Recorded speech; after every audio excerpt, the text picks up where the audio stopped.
আসসালামু আলাইকুম, কেমন আছেন সবাই? আশা করি সবাই ভালো আছেন। তো আজকে আমি দেখাবো ফ্রেঞ্চ ফ্রাই কীভাবে বানায়। তো আমি এখানে 2টা আলু কেটে নিয়েছি, কেটে ভালো করে ধুয়ে নিচ্ছি। তো এখন আলুটা একটু ভাপ দিয়ে নেব। এই তো আমার আলুটা ভাপ দেওয়া হয়ে গিয়েছে।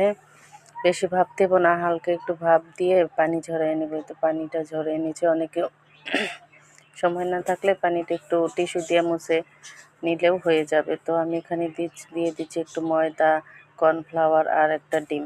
তো ডিমগুলো দিয়ে ভালো করে মেখে নিতে হবে ভালো করে।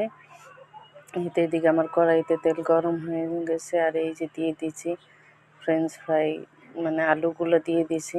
তো এগুলো একটু কড়া করে ভাজি করতে হবে একটু সময় নিয়ে। তো আজকে আমি শর্টকাটেই দিলাম, কারণ আজকে সময় কম, এই জন্য অন্য আরেকদিন পুরো ভিডিওটা দেব ইনশাল্লাহ। এই তো হয়ে গেছে আমার মজাদার ফ্রেঞ্চ ফ্রাই। তো আমার ভিডিওতে যদি কোনো ভুল ত্রুটি হয়ে থাকে ক্ষমা করে দিবেন, আর আমার পাশেই থাকবেন। তো হয়ে গেছে মসমসে ফ্রেঞ্চ ফ্রাই। আল্লাহ হাফেজ।